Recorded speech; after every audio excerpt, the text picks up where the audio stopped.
Quando queremos nos referir ao que dá sustentação, ao que preserva o equilíbrio e ao que mantém tudo sinergicamente conectado, costumamos dizer que aquilo é a espinha dorsal de alguma coisa. A espinha dorsal de um plano, de uma estratégia ou de um projeto. É o que faz com que todos os envolvidos nessa empreitada continuem caminhando em direção ao mesmo propósito. Mas de tanto usarmos essa expressão com exemplos externos, muitas vezes acabamos esquecendo que a sua origem está em nós mesmos.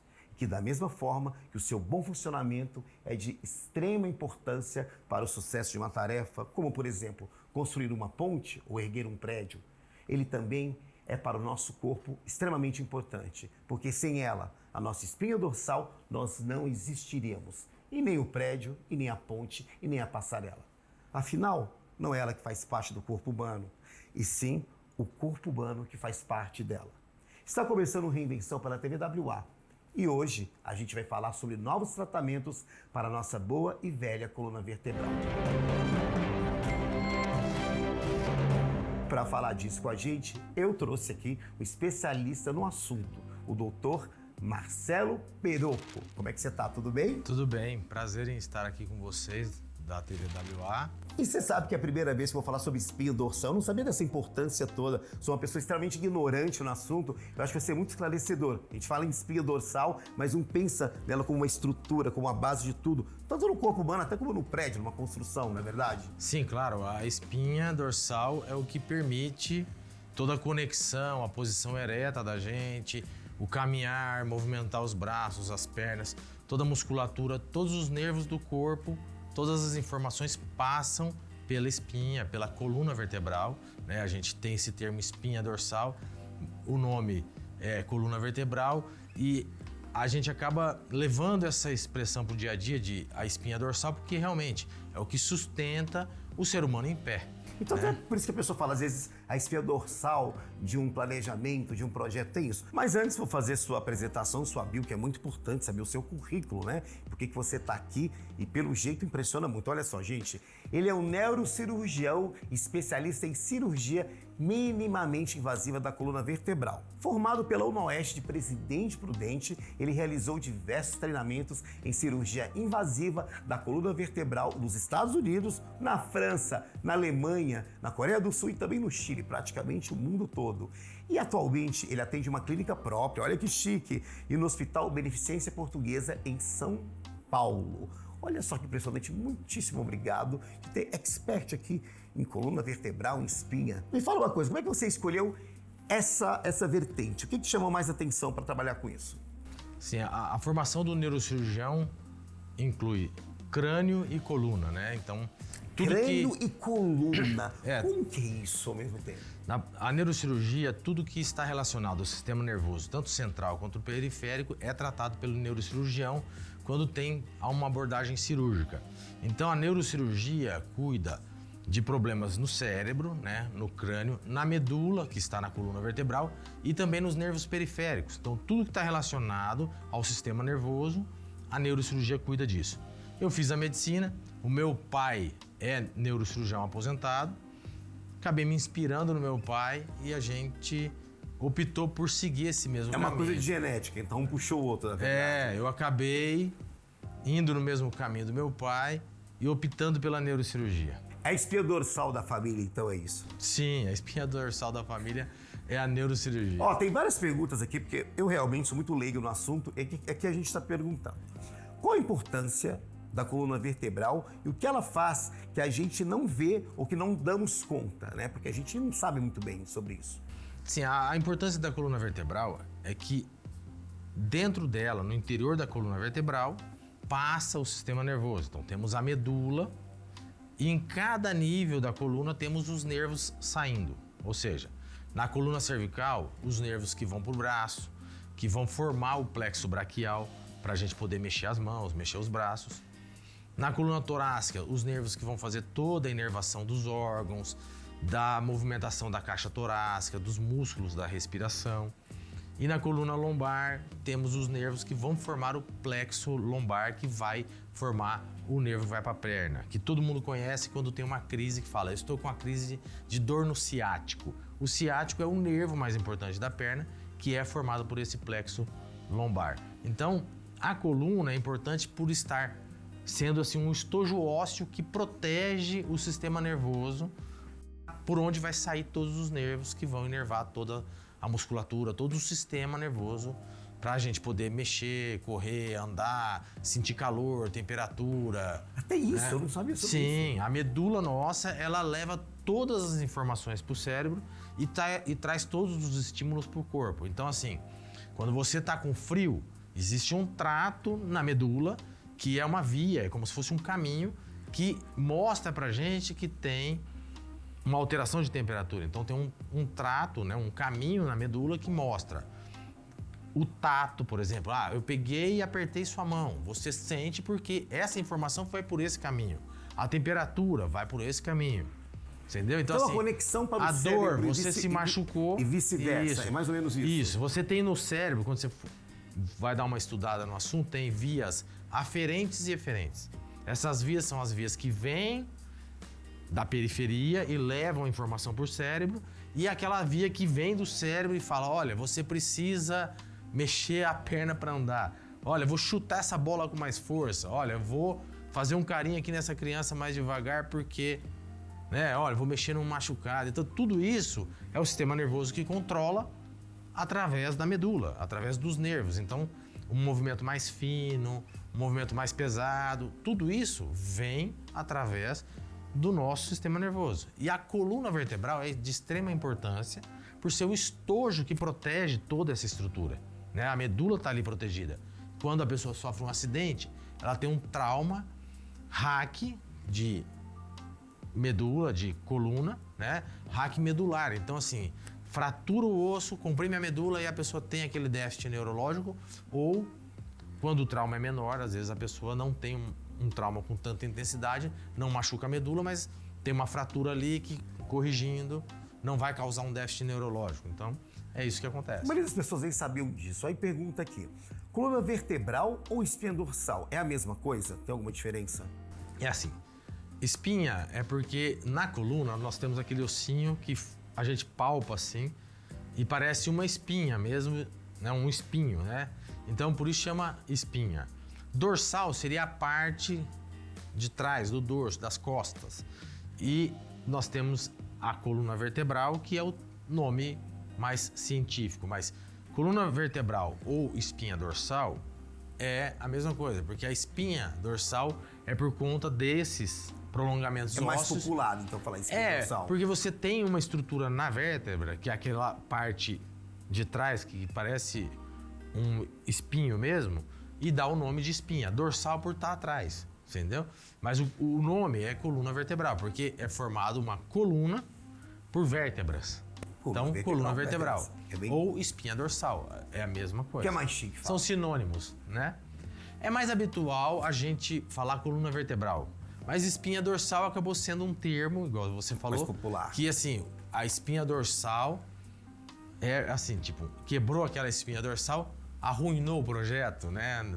Você vê o empresário, o construtor falando, a espinha dorsal, né? É essa equipe aqui, por exemplo. Desmantelou a equipe, acabou. E é a mesma coisa. Você estragou a coluna, a pessoa vai ter algum problema. Às vezes não vai conseguir andar, às vezes não vai conseguir trabalhar. A gente nem sabia disso. Vamos lá. Explica uma coisa. O número de vértebras difere de pessoa para pessoa. Como é isso? Eu queria saber. É igual para todo mundo ou não? É universal? É universal.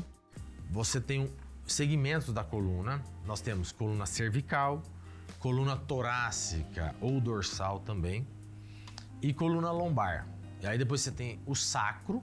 Peraí. Parou da coluna lombar. Quando a pessoa tem uma dor na lombar, exatamente está mexendo com isso? Então, a dor na lombar é porque a pessoa tem alguma alteração muscular ou óssea nessa região da coluna lombar, que é essa região mais embaixo da gente, né?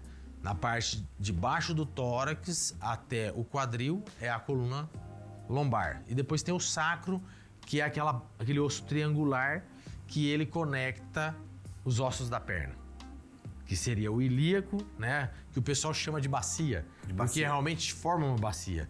Porque os dois ilíacos, assim, e mais o sacro, forma uma imagem de uma bacia no raio-x.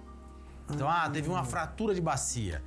Provavelmente ele fraturou o ilíaco, às vezes fraturou o ilíaco e o sacro, entendeu? São ossos dessa região. E quais campos da medicina tratam da coluna? A coluna vertebral, ela é tratada por diversos segmentos.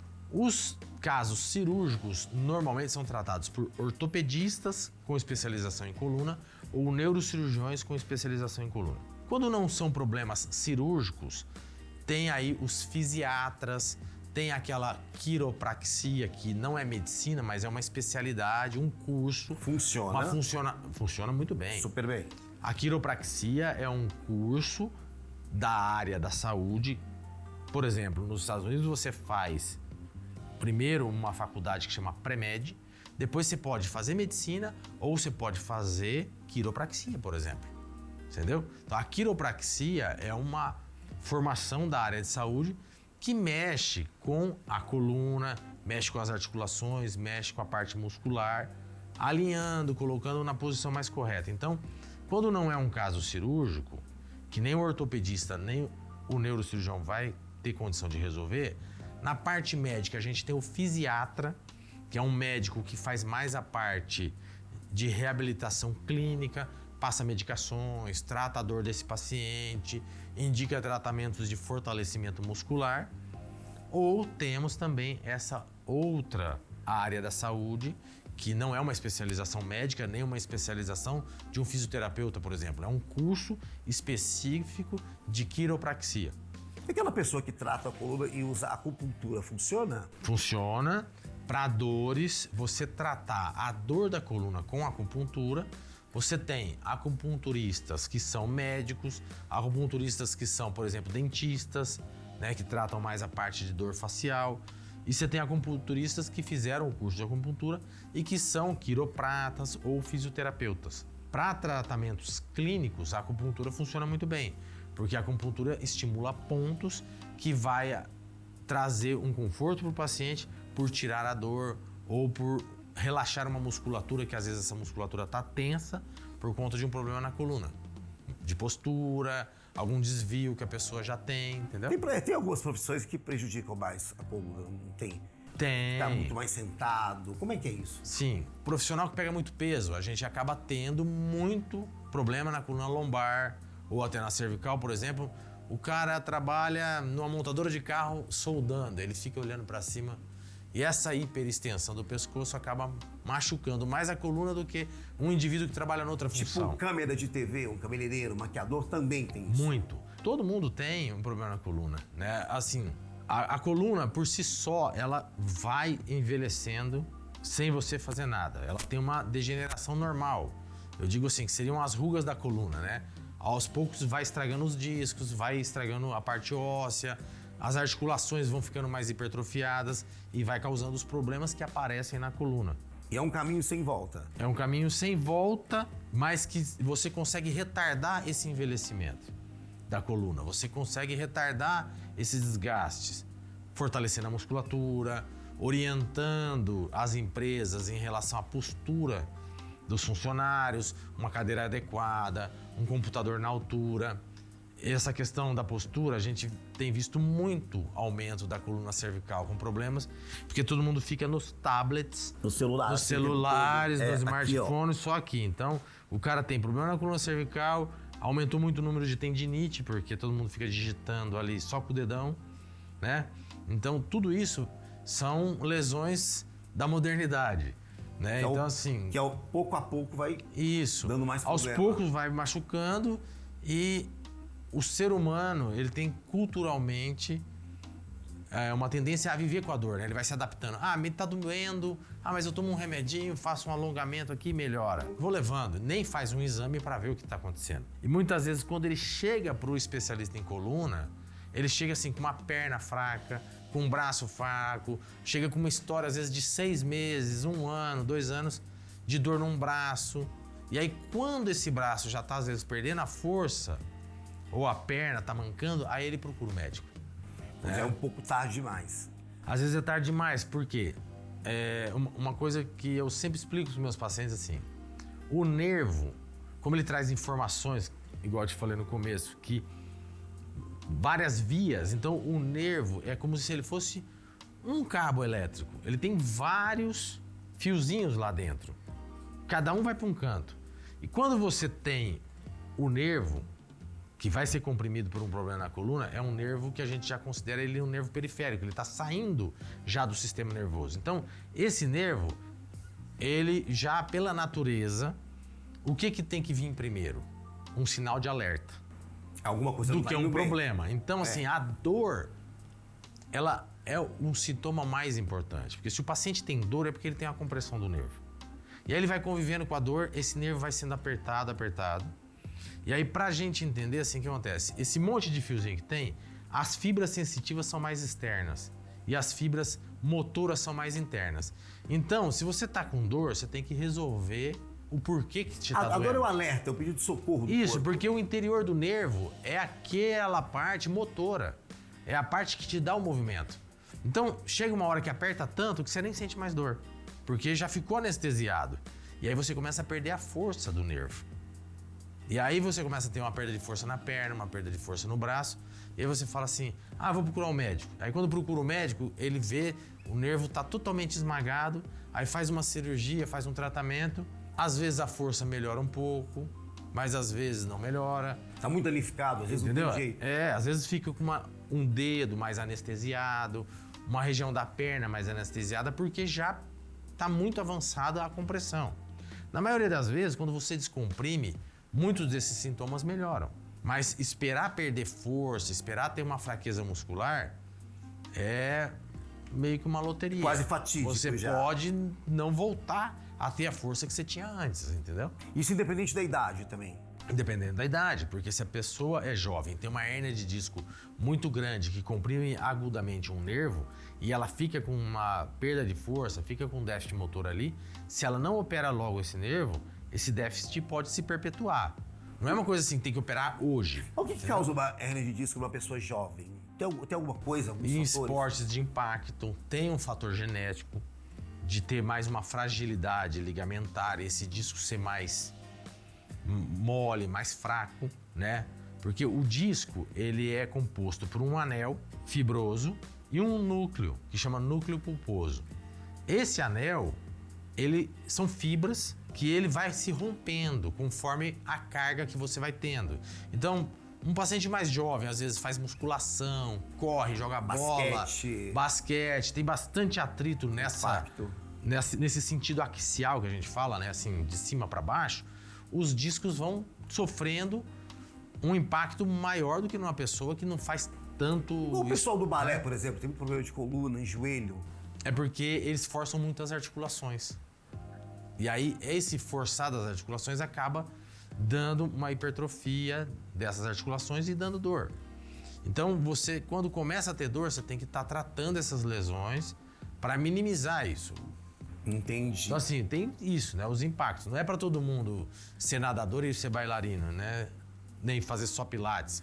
Cada um vai fazer o esporte que gosta, mas tem que ir se controlando para quando começar alguma lesão, tratar essa lesão no começo. E ninguém avisa isso pra eles no começo, né? Não.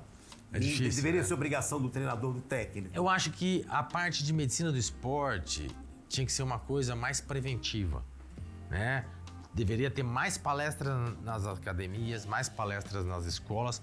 O tema medicina do esporte tinha que ser mais abordado do ponto de vista preventivo do que do ponto de vista curativo, de tratar as lesões. Porque por época eu já tenho. A prevenção, eu não vou ter a ideia problema. é prevenir para não ter a lesão.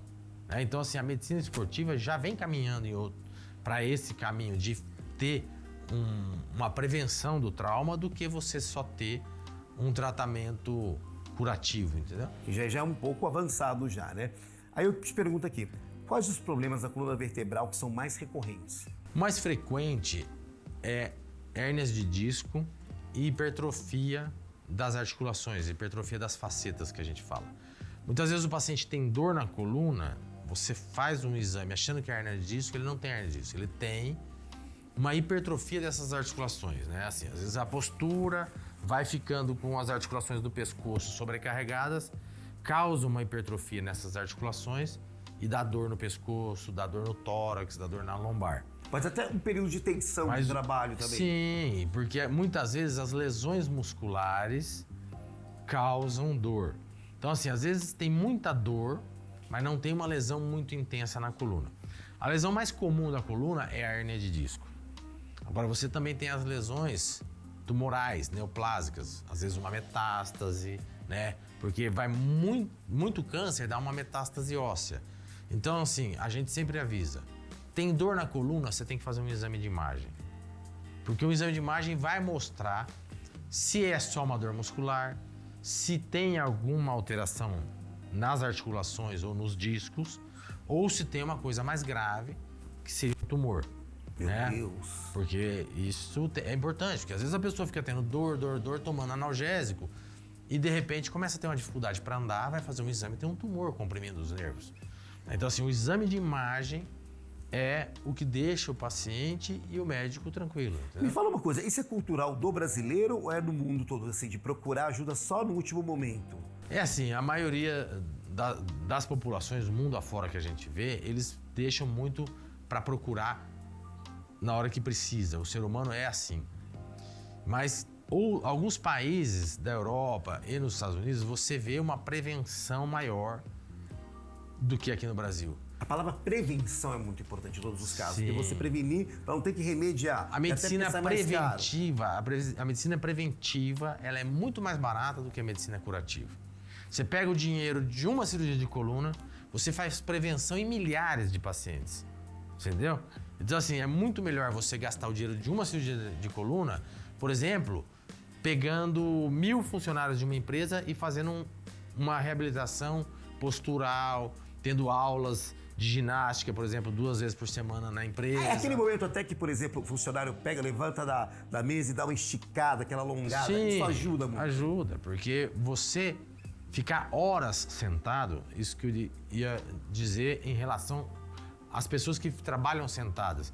Ah, não pega peso, trabalha no escritório, mas tem uma hernia. Não vai acontecer nada com ela, mas ela tá aqui, ela tá aqui. A questão ela tá é que essa pessoa ela fica sentada e assim, a posição sentada é a posição onde o disco intervertebral tem a maior pressão. Quer dizer, eu tô Porque tendo essa pressão aqui agora? O nosso corpo, ele distribui as cargas por todas as articulações. Então você imagina, o peso do nosso corpo, ele tá em cima da coluna quando a gente está sentado. Aqui, por exemplo. Quando a gente está em pé, ele acaba distribuindo as cargas entre a coluna, quadril, joelho, tornozelo. Então, assim, você tem uma distribuição do peso. Então, quando você está em pé, o seu disco ele sofre menos pressão do que quando você está sentado. Entendi. Entendeu? Entendi. Quando a gente está deitado, então não sente. Tá estabilizado, Está ok. estabilizado. Entendi. Então, por exemplo, você deitar de barriga para cima, você tem menos pressão no disco do que você deitar de barriga para baixo.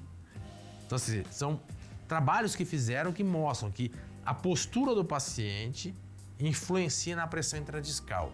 E essa pressão intradiscal que vem estragando ela, porque se você tem muita pressão dentro do disco, vai rompendo aquele anel que eu falei e o núcleo começa a querer sair para fora do disco.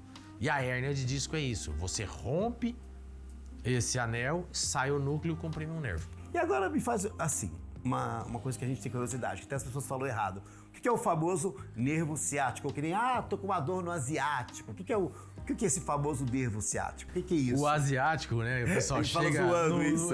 Não, mas Esse eles show de falam, comédia. chega... Mas a gente escuta, às vezes o pessoal mais simples chega no consultório, eu tô com dor no asiático. Ele não sabe, né, falar exatamente como que é o nome do nervo. O nervo ciático, como eu disse, é o principal nervo da perna. Da perna. Isso, ele é formado pelo plexo lombar, ou seja, as raízes que saem no segmento lombar vão inervar a perna descendo pelo nervo ciático. Você entendeu? E aí o nervo ciático tem ramos para inervar cada músculo da perna, da coxa, do pé, entendeu? É mais a parte de baixo, então. O nervo ciático é da parte de baixo. Na parte do braço, aí a gente tem o plexo braquial. Que tá aqui. Que a gente tem o nervo radial, ulnar, que vai mexer a mão da gente, né? Assim, pra gente poder mexer os dedos e tal. Aí é o nervo radial e o nervo ulnar. Na perna, é o nervo ciático, é o mais importante. E o mais importante também, que é bom pra população saber, assim, que nessa parte lombar, além da importância do nervo da perna, tem nervos que vão para a região sacral. Lembra que a gente falou do sacro? Sim. A região sacral, você tem raízes sacrais, S1, S2. Esses nervos vão inervar a região do períneo, Que é essa a parte região aqui. da bolsa escrotal, do pênis, na mulher, da genitália feminina, na vagina. Então, assim, Por isso que faz aquele V, na verdade. Sim, Aqui, exatamente aqui. essa região. Essa região. né, do períneo, tudo, por exemplo, a bexiga, né, o esfíncter anal, o controle da pessoa ir no banheiro. Então, tudo isso é dado por nervos que estão ali passando na coluna lombar.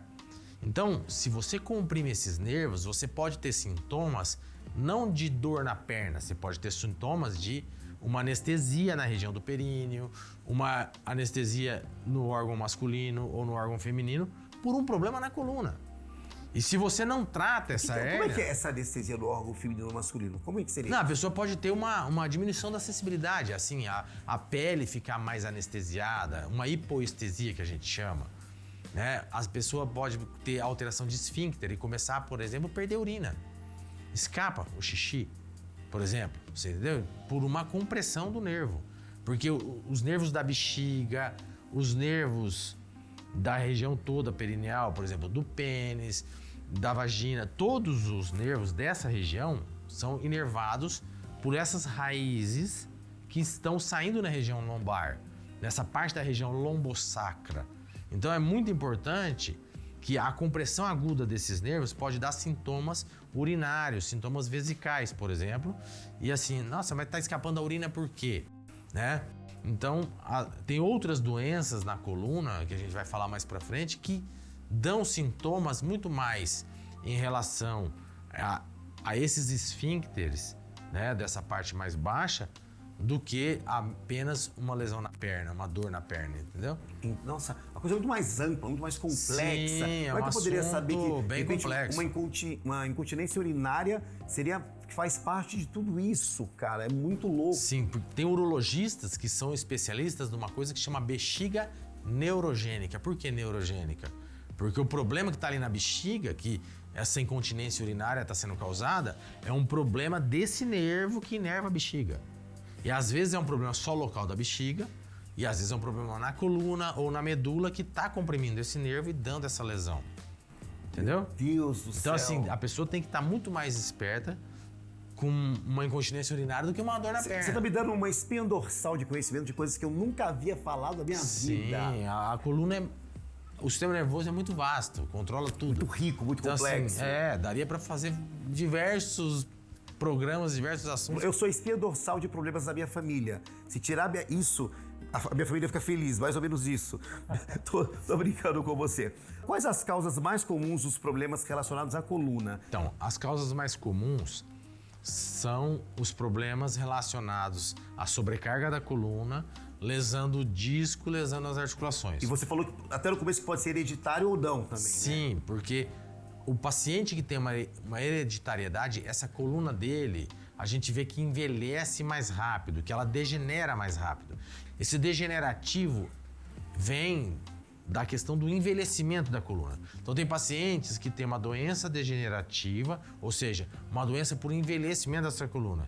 E aí quando você entra com o fator genético, muitas pessoas têm esse envelhecimento mais precoce. Você pega um indivíduo que tem o pai que tem um monte de problema na coluna, ou a mãe, ele às vezes com 25, 30 anos tem uma coluna que parecia de um paciente de 50. Por exemplo, se eu sei que meu pai tem esse problema e é uma coisa genética, tem como eu prevenir? Eu já sacando, pô, meu pai tem isso. Meu pai tem meu irmão isso, mais velho, eu consigo prevenir isso. Sim, consegue fazendo exercícios, fortalecendo a musculatura, por quê? Como você disse, a coluna é a espinha dorsal. Ela sustenta o corpo. Se você tem a musculatura fraca, tem mais peso nessa coluna, ela degenera mais rápido. Se você tem uma musculatura boa, forte, saudável, que tira esse peso da coluna, ela vai degenerar mais rápido. Então, pessoas que têm os pais, os familiares com problema na coluna, fazem um fortalecimento da coluna, evitam que essa degeneração seja mais intensa. Então, você sobrecarrega menos a sua coluna. Entendi. Agora tem uma boa aqui. O que são procedimentos cirúrgicos minimamente invasivos? Quer dizer, minimamente é o que vai agredir menos. Sim. Né? O que dá o mesmo resultado, mas sem muita agressão. O que são eles? É assim, os procedimentos minimamente invasivos, hoje, são a modernidade da cirurgia de coluna. Antigamente, a cirurgia de coluna se baseava apenas em fazer cirurgias descomprimindo os nervos, ou seja, tirando a parte óssea, tirando o disco que estava comprimindo o nervo. E às vezes, por retirar muito osso, muito ligamento, você tinha que pôr aqueles pinos na coluna. O famoso pino. Isso, o famoso pino. Igual também tem no joelho. E aí fica tem com na dor perna. crônica, fica com dificuldade para andar, porque é uma cirurgia mais agressiva, com grandes incisões, com grandes cortes, com perda sanguínea, um tempo cirúrgico maior. E aí as técnicas minimamente invasivas hoje tratam praticamente todas as doenças da coluna. Hérnia de disco, estenose de canais, tumores. Por quê? Porque antes você fazia um corte muito grande para tirar um tumor ou para tirar uma hérnia, hoje você pode fazer por vídeo, endoscopia. Por vídeo? Você punciona aquele disco e com uma microcâmera, numa cânulazinha de 8 milímetros, você com micropinças vai Ali e operando, tirando. Tira toda essa hérnia de disco, descomprime esse nervo e traz alívio dos sintomas para o paciente. Só uma coisa, isso é muito caro, já tem pra população, já tem no SUS. No Como é que é? SUS, Como no é que é SUS isso? tem O alguns, custo disso? No SUS tem alguns hospitais que têm técnicas minimamente invasivas, como endoscopia, como a própria fixação do pino, a própria artrodese que a gente chama. Já tem técnicas minimamente invasivas que você consegue fazer a colocação dos pinos para estabilizar essa coluna sem ter que fazer um corte muito grande. Você passa o pino pela pele, percutâneo que a gente chama. Então, em vez da gente fazer um corte, por exemplo, desse tamanho, a gente faz furinhos, passa os pininhos pelo raio-x, olhando pelo raio-x. O médico tem um treinamento para isso, passa os pininhos e fixa a coluna desse paciente sem fazer um corte muito grande. Isso é uma técnica minimamente invasiva. Para cicatrizar ia ser bem mais difícil. Sim, mais a cicatrização é muito mais rápida quando é só um furinho do que quando é um corte grande. E a grande vantagem também disso, da cirurgia minimamente invasiva, é que você imagina, a coluna está no meio de um monte de músculo. Quando você corta a pele, você tem que cortar todo esse músculo, afastar todo esse músculo para chegar na coluna.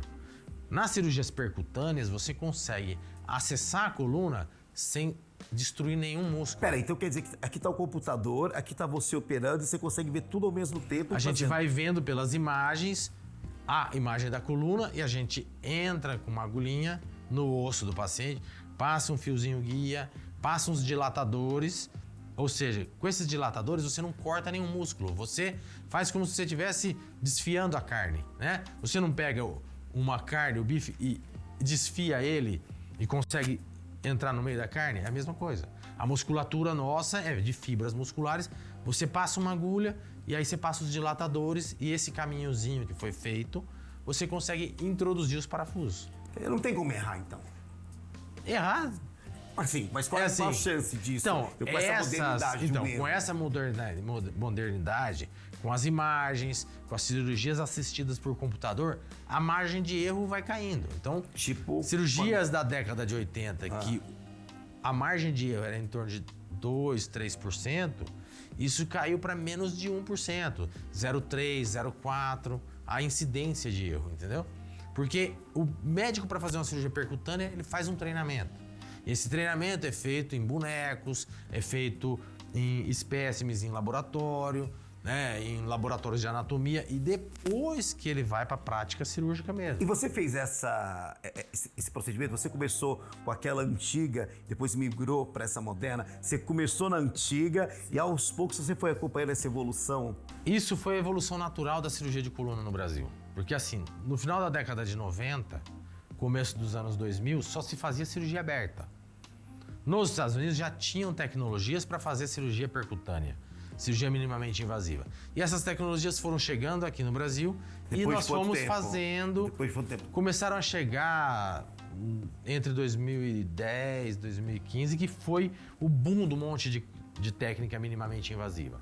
Na primeira década dos anos 2000, era mais cirurgias abertas. E aí as cirurgias percutâneas de 2010 a 2020 que foi o grande avanço disso, porque as empresas que têm essa tecnologia fora começaram a trazer para o Brasil. Vocês esperando, vocês só ouviam falar? A gente via nos congressos, ouvia falar, ia para fora fazer treinamentos, e como são muitas técnicas, cada problema na coluna você tem uma técnica específica. Então, você vê um assunto num congresso, vai treinar com aquele colega, conversa, pergunta, aí você vê que tem uma empresa que vai trazer essa tecnologia para o Brasil, aí você vai fazer o treinamento lá, com os médicos que desenvolveram essa tecnologia lá fora, e aí isso faz com que você tenha esse crescimento gradual naquela técnica. E aí quando essa técnica chega no Brasil, você já está sabendo fazer porque você já treinou lá fora, você já operou com o colega lá fora. Não é uma ansiedade, por exemplo, de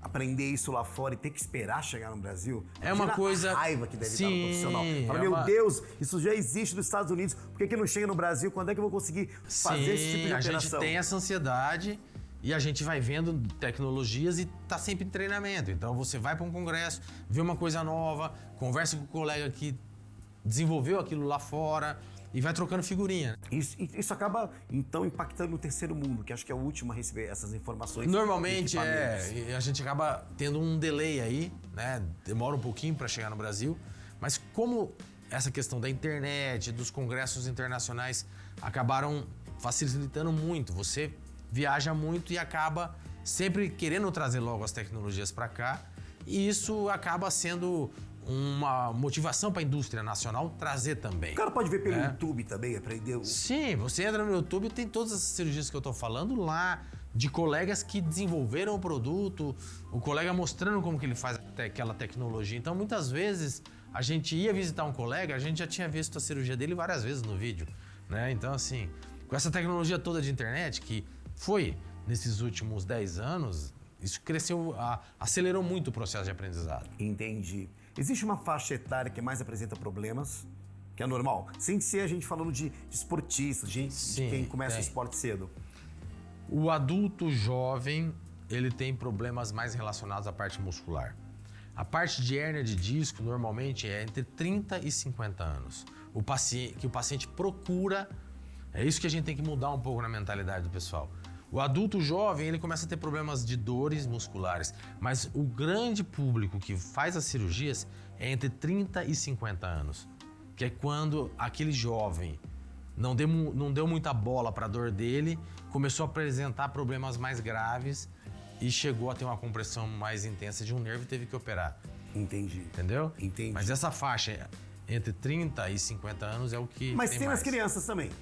Pode acontecer com as crianças. As crianças têm alguns problemas de coluna relacionados, às vezes, ao desenvolvimento. Por exemplo, a escoliose, né? Aquele S na coluna, aquela tortuosidade, acontece mais em criança por problemas... É tipo uma formação congênita, a criança já nasce com isso? Às vezes a criança nasce com isso e às vezes a criança, quando vai ficando mais jovem, entre 15 e 20 anos, às vezes a coluna dela começa a entortar ou os pais só percebem que entortou quando já está bem torta, porque quando começa a ter um desvio mais leve, não aparece.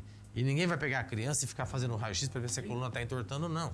Então, assim, muitas vezes a criança, quando aparece aquele S nas costas, a coluna já está super torta, entendeu? Então, assim, muitas crianças têm esse problema e é congênito. E agora me conta uma coisa, o que tem mais de moderno agora no tratamento, né, de coluna, de espinha, o que tem mais de novo no mercado agora? Assim, o que tem de mais modernos nessa linha de técnicas minimamente invasivas, para os problemas que são menos graves, assim, numa fase inicial, por exemplo, de uma hérnia de disco, seriam os tratamentos a laser. São tratamentos com agulha que você, em vez de fazer uma técnica antiga, que você teria que fazer um corte grande e tirar aquela hérnia, você entra com uma agulhinha, você passa um laser nesse disco e com o laser você queima esse pedacinho do disco que está para fora. A hérnia de disco é aquele conteúdo do disco que rompeu o anel, saiu aquele conteúdo para fora, aquele conteúdo está comprimindo o nervo e o paciente está tendo dor. O que fazia antigamente? O que pode ser feito? Pode ser feito um corte no paciente, afastar a musculatura, cortar a parte óssea, afastar o nervo e tirar esse fragmento.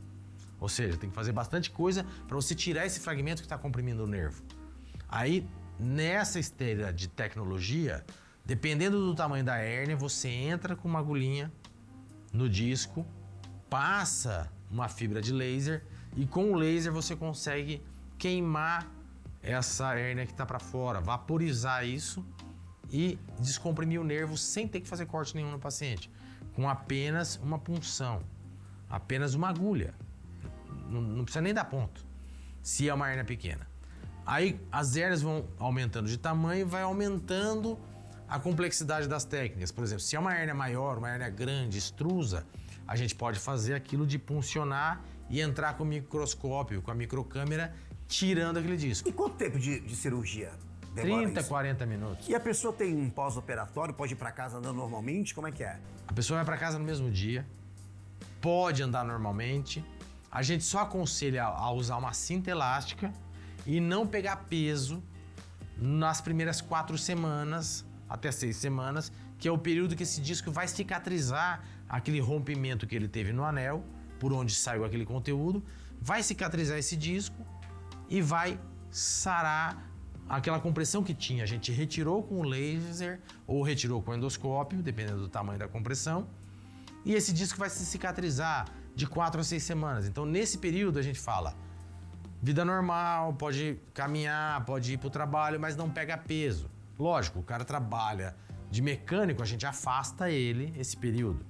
Mas aquele pessoal, por exemplo, que vai para o escritório, que tem que voltar a trabalhar, a gente aconselha ele a voltar, mas não ficar a manhã inteira sentado.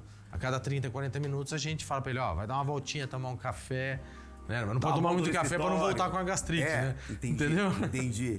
E aí você acaba aconselhando o paciente a fazer menos esforço, ele vai ter um período de cicatrização normal, mas não fica fora do cotidiano. Por isso a gente tem cirurgias que devolvem o paciente à sua vida normal mais rapidamente, entendeu? E me fala uma coisa, antes de encerrar, quem quiser saber mais do seu trabalho, você tem algum site, algum Instagram, canal no YouTube, quem quiser acompanhar mais essa jornada, isso que você me deu, esse conhecimento todo, como é que a gente faz? A gente tem alguns canais na internet, a gente tem nosso site, Dr. Marcelo Perocco, meu site, é só pesquisar, tem drmarceloperocco.com.br.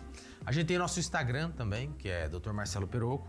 A gente coloca sempre vídeos explicando cada problema, estenose de canal, hérnia de disco, fraturas, trauma raquimedular, trabalhos preventivos, exercícios que o paciente pode fazer. Tudo isso a gente tem num canal no Instagram, no YouTube.